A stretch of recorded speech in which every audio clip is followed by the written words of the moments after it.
Hi everyone. Just a little bit more information regarding the Artistic Anatomy class for the 2020-2021 school year. Uh, just to be clear, it's a year-long course, but I will be teaching the Artistic Anatomy human side of it in the fall, and it'll switch to Artistic Anatomy animal in the spring. The animals portion is a little bit more comparative anatomy. We'll be talking about different animals, but also in how they relate back to the human anatomical structure. So what I want to do today is very quickly, we're going to go over just a quick rundown of the schedule and schedule of events. Hopefully we'll be able to get through all of these, but sometimes things get thrown a little off kilter and we don't quite make it through everything. But we will begin this week. We'll begin by talking about the syllabus. We briefly touched on what school supplies you need. You'll need to make sure you get those ordered this week because starting next Monday, August 24th, we'll begin drawing in class. So make sure you have all your school supplies and you're ready for that.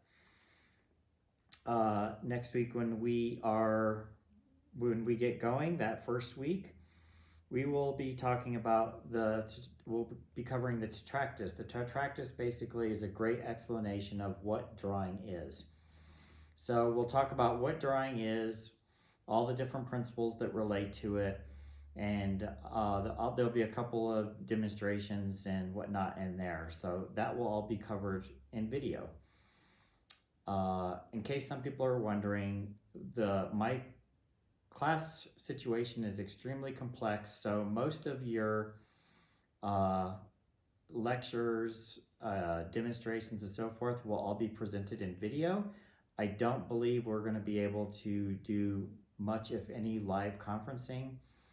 I have, in Power School, I actually have 25 classes, and it's not possible to have conferencing with all those classes at this time.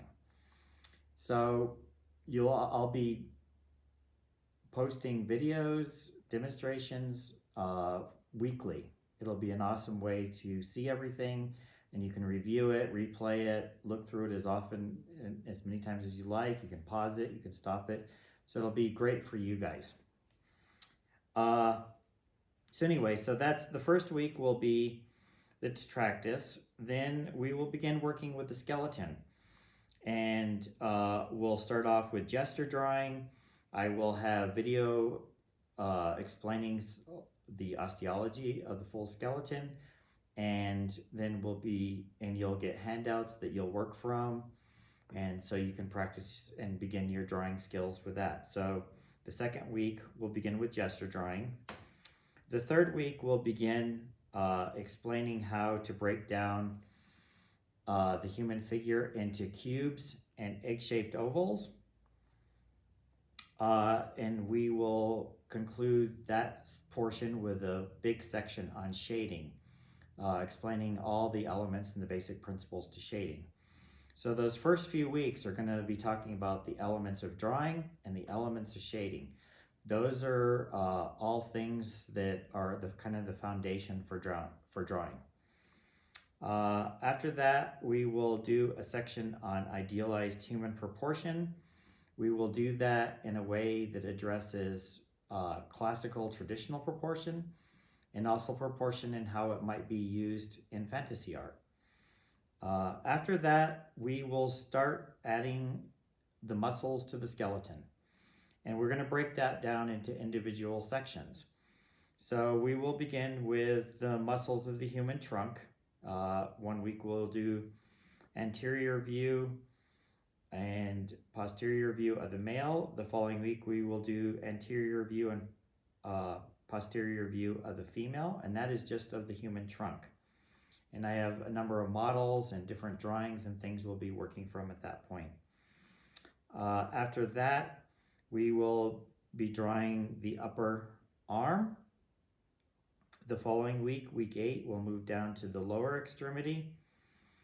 Then we get into hands, and we'll spend a bit of time working on hands, followed by feet, and somewhere probably in the second 9 weeks, when we get closer to Thanksgiving, we'll be spending the last portion of the year learning how to draw the human head.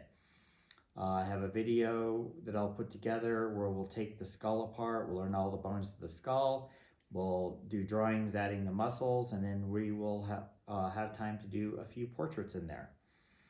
So that will kind of take care of all the activities that will be scheduled for semester 1 for artistic anatomy. So then moving on to a couple of the important things that I've in the syllabus that I would like to address right now. Some of the classroom activities we're not going to cover at this point, because I'll wait till we get back into the classroom and go over those, because some of those policies might change due to our current situation. But right now, attendance, at this point, the school and I are working on how we are going to work out the attendance policy and how we can set it up in structure, because I have too many classes in my individual periods in order to do a conference. So we are currently working on a solution in which we will do attendance. It may happen in Canvas through discussions, where each of your students, each of you guys need to go into discussions and sign on in the first 10 minutes of the class. Otherwise you will be marked absent. But we're in the current process of working those details out, and I will send that information to you in an announcement once we kind of get that resolved. So the attendance policy will be put into place, but I'll have to give further information on how we are going to do that in my class. Grading policy. Just so you're aware, I have a lot of students that have taken this course before, and I have probably most of you have not, likely not even had an art class before. Some of you have, some of you haven't. I feel in the beginning that it's unfair when people are learning to grade based on how good the artwork is. So all my first year students in artistic anatomy, I give assignments and I just check to make sure that you completed the assignment. My advanced classes, we have a rubric in which we grade based on whether or not they're addressing all the elements of drawing and design. But in the beginning classes, I don't. So for example, if we do 10 gesture drawings, I give you a handout that has 10 gesture drawings. I look to see that you made an attempt to do all 10 of those drawings. The drawing would be worth 10 points. If you did all 10 drawings, then you would receive all 10 points, which would be 100%. If you only do 8 out of the 10, then obviously that would be an 80% for that assignment. So that's more or less how my grading policy will work. Just make sure that you do all the assignments. They will need to be submitted through Canvas, and I will go over that in a little bit more detail in another section, but they need to be uploaded as JPEGs. So you're going to have to take a photo of your completed drawing, and then you will have to upload it, and you have to make sure you get it uploaded in the time that's set forth so that it's not late. So that is more or less the information regarding grading and attendance. Attendance, we will let you know how that's going to work later on, and it might be a bit experimental, so it might have some kinks to work out in the beginning, so please be patient with that. Grading, you're graded on just completing all of your work and making sure it's submitted to me through Canvas. And then again, all the schedule, there's quite a bit of information on here.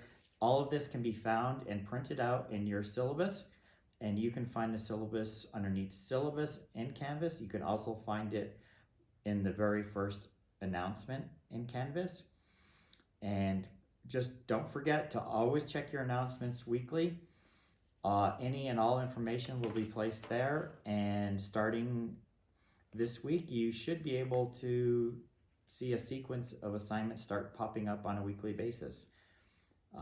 If you have any further questions at all, please don't hesitate to contact me. You can contact me right in Canvas through Canvas inbox. It's a very simple, easy way. It's just like messaging on your phone. And I'll get back to you just as soon as I am able. Thank you.